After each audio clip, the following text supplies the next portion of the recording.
Olá, meu nome é Ana Cláudia Witonski-Senkio e eu sou do Bacharelado em Química Tecnológica da Universidade Estadual de Ponta Grossa. O meu trabalho tem como título o desenvolvimento de eletrodo de carbono modificado para a produção de H2O2 in situ. Os azocorantes são poluentes ambientais perigosos e têm grande notoriedade atualmente, pois são moléculas estáveis, não biodegradáveis e mudam a dinâmica aquática, podendo sofrer degradações parciais que levam à formação de substâncias mais tóxicas do que os próprios azocorantes, como, por exemplo, as aminas aromáticas. Esses corantes são utilizados em diversas indústrias. Dois exemplos são o tetrazina e o Poncio 4R. Os azocorantes são caracterizados por uma ligação, a azo, a N-dupla-N entre anéis aromáticos. Ambos, o tartrazina e o Poncio 4R, são utilizados em várias indústrias alimentícias, nas geleias, nos doces, nas bebidas e também na indústria farmacêutica.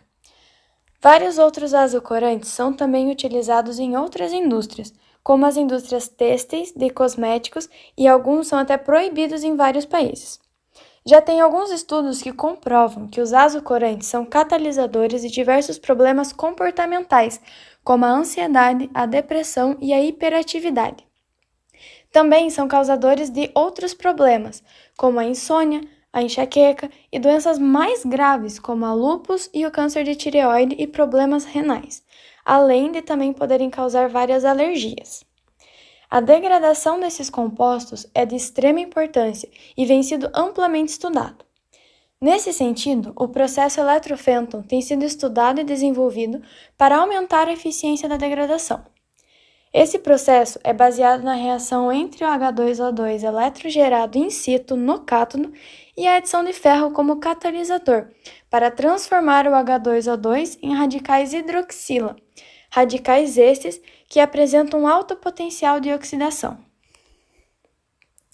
A chave da degradação é o que ocorre no cátodo, já que a reação produz H2O2, que é o que forma os radicais hidroxila, e esses radicais são os principais responsáveis pela degradação dos azocorantes. Quando o semicondutor absorve a energia, os elétrons que estão na banda de valência vão para a banda de condução, e isto forma o para-elétron lacuna, também conhecido como sítios de oxirredução. Esses sítios de oxirredução participam da degradação, formando os radicais hidroxila, que também participam da degradação. O óxido de cobre é um material não tóxico, quimicamente inerte e tem um bandgap baixo. O bandgap calculado foi de 1,46 elétrons-volts, sendo considerado sim um bandgap baixo. Só que o óxido de cobre tem uma alta taxa de recombinação, ou seja, os elétrons que estão na banda de condução excitados têm uma grande facilidade em retornar para a banda de valência, e isso inibe os sítios de oxirredução, paralisando a degradação.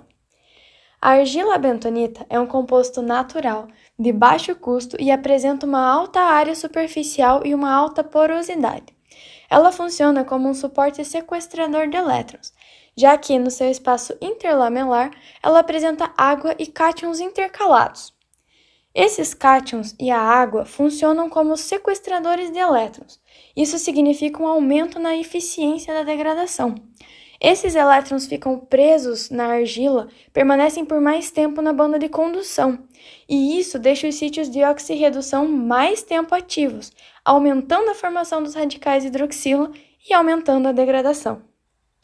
Os compostos óxido de cobre e argila foram feitos nas seguintes proporções: 0,25 gramas de óxido de cobre para 1 grama de argila, 0,50 grama de óxido de cobre para 1 grama de argila e 0,75 gramas de óxido de cobre para 1 grama de argila.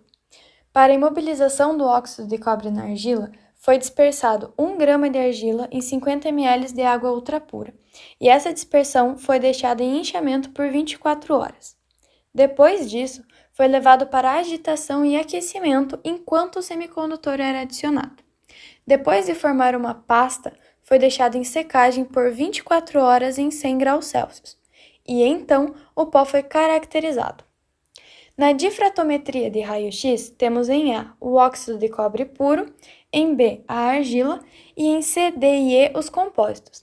Aqui é perceptível que os compostos apresentam os picos característicos tanto da argila quanto do óxido de cobre, o que comprova que nos compósitos há a presença do óxido de cobre e da argila.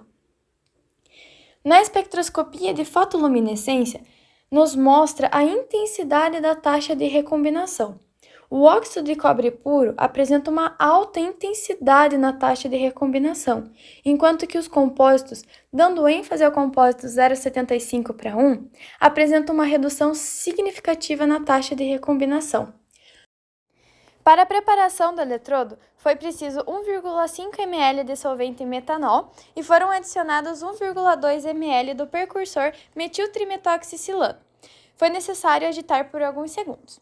Em seguida, 15 microlitros de catalisador HCl concentrado foram adicionados a essa mistura, seguindo com nova agitação.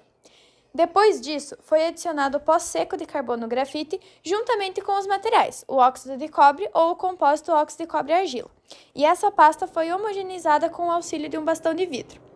Para a compactação da pasta de carbono cerâmica, esta foi inserida em um tubo de polipropileno e conectada a um fio de cobre para o estabelecimento do contato elétrico. Para a obtenção de H2O2 in situ, seriam realizados estudos eletroquímicos em uma célula eletroquímica convencional, utilizando os eletrodos de carbono cerâmico com óxido de cobre e com o compósito óxido de cobre e argila como os eletrodos de trabalho, contra o eletrodo de platina e com o eletrodo de referência prata-cloreto de prata na presença de oxigênio. Os estudos de degradação dos azocorantes seriam realizados em reatores fotoquímicos convencionais, de 250 ml de capacidade, equipados com agitação magnética ou mecânica e refrigeração por água.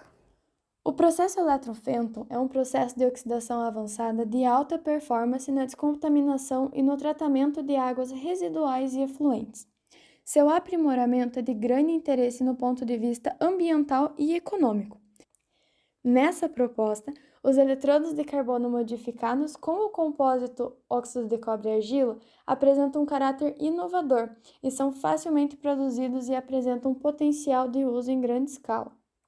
Os eletrodos não chegaram a ser preparados por conta do afastamento das atividades por conta da pandemia, assim como os ensaios de degradação do azocorante.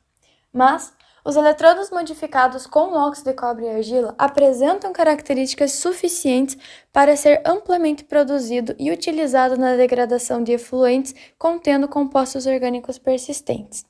Meu trabalho se encontra no estágio de laboratório.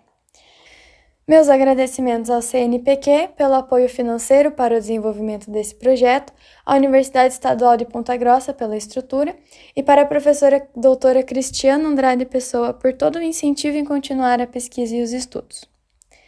Esses são os meus contatos institucionais. Muito obrigada.